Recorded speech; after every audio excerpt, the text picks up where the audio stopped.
Allahu Allahu Allahu Allah. Berlin, kenapa kena masuk Islam untuk berkahwin dengan orang Islam? Maksudnya kenapa dia kena masuk Islam sebelum dia berkahwin dengan orang Islam? InsyaAllah, Berlin, silakan. Terima kasih pada Beng Uy. Soalan yang ini agak popular setiap kali bila kita berhadapan, bila kita berdakwah kepada non-Muslim ataupun bagi mereka yang kadang-kadang sudah berkawan dengan orang Islam, dah ada minat terhadap nak berkahwin dengan orang Islam. Seringkali inilah soalan yang timbul. Kadang-kadang dalam otak mereka, mereka tanya, kenapa kena masuk Islam untuk kahwin orang Islam? Kenapa tak boleh kita dia kekalkan sebagai agama asalnya, kita kekal sebagai Islam dan kita kahwin? Kenapa tak boleh kahwin campur sedemikian? Itu yang pertama. Kadang-kadang mereka tanya, kenapa orang Islam tak boleh tinggalkan Islam ikut mereka? Kenapa mereka mesti mau tinggalkan agama dia ikut Islam? So, inilah soalan yang biasa ada daripada di kalangan orang bukan Islam. Now, macam mana jawapannya? Beginilah. Masalah dia sebenarnya bukan daripada sudut orang bukan Islam. Berarti it's not the non-Muslim issues or it's not their problem. Masalahnya adalah masalah daripada kita orang Islam. It's our problem. Islam tu dalam Quran Allah berfirman dalam surah Baqarah surah yang kedua ayat 221. Dan Allah berfirman yang bermaksud Allah melarang kita, Allah tidak benarkan kita kahwin dengan musyrik. Berarti isunya adalah kita yang tak boleh kahwin dengan mereka. Sebab mereka ni tidak seakidah, sekepercayaan dengan kita, sama dengan kita, maka isunya adalah larangan daripada Allah untuk kita berkahwin dengan orang yang bukan Islam ataupun orang yang musyrik. Mungkin ada setengah-setengah di kalangan kita nak tahu hikmah kenapa. Dia begini. Bayangkan kalau kita orang Islam, contohnya, dia bukan Islam. Alright?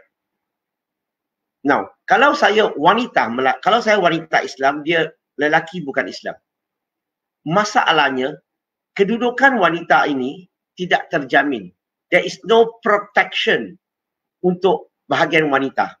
Kenapa? Sebab lelaki ini, agama dia tidak mewajibkan, tidak memerintahkan tanggungjawab seorang suami terhadap isteri macam mana, nafkah macam mana, kalau cerai macam mana, bayar nafkah kepada anak dan sebagainya. So adakah agama lain ada tuntutan sedemikian? This is for protection. Itu yang pertama. Yang kedua, kenapa contohnya makanan. Kalau orang Islam kita makan makanan yang halal. Tapi kalau suami yang bukan Islam, dia berhak untuk makan makanan tak halal. So macam mana kita nak duduk serumah, sebumbung? Yang ketiga, ibadah. Suami sepatutnya jadi pemimpin di dalam rumah. Kalau ada isteri, ada anak, kita harapkan suami untuk membimbing keluarga. Jadi penghulu, jadi ketua dalam keluarga. Tetapi kalau suami dia bukan Islam, macam mana dia nak bimbing, nak didik isteri, anak, nak jadi imam untuk solat, untuk keluarga dan sebagainya. Dan kalau nak sambutan perayaan, macam mana? So, macam-macam perkara yang menyumbang kepada memang masalahnya daripada sudut kita orang Islam, bahawa Islam tidak membenarkan kita kahwin dengan musyrik atau non-Muslim secara umum. Tak benarkan kita kahwin. Dia begini. So, kita tak boleh kahwin dengan musyrik, itu perintah Allah. Kita jelas. Kita tak ada isu tentang ini. Tetapi non-Muslim itulah soalan yang mereka selalu tanya. Now, hikmah yang lain adalah kenapa kita tak boleh kahwin dengan kalau kita lihat daripada musyrik, orang bukan Islam. Kalau orang bukan Islam tu dia ingin nak berkawan dengan kita orang Islam, memang tak boleh kahwin lah, masalah kita orang Islam. Tapi dia kalau ingin nak berkawan bersama dengan kita, maka saya cadangkan, apa kata kita galakkan mereka cuba untuk ambil tahu, cuba untuk belajar okey, cuba untuk mengkaji agama Islam dulu. Okey, sekiranya mereka yakin, mereka tertarik kepada agama Islam, maka kita boleh teruskan hubungan kita. Mungkin kita boleh nikah dan sebagainya. Tetapi sekiranya sudah belajar, sudah kaji, sudah dan sebagainya, tapi kalau dia tak yakin, okey, contohnya, tak ada masalah. Kita tetap boleh jadi kawan, kita boleh tetap menjadi kawan baik. No problem.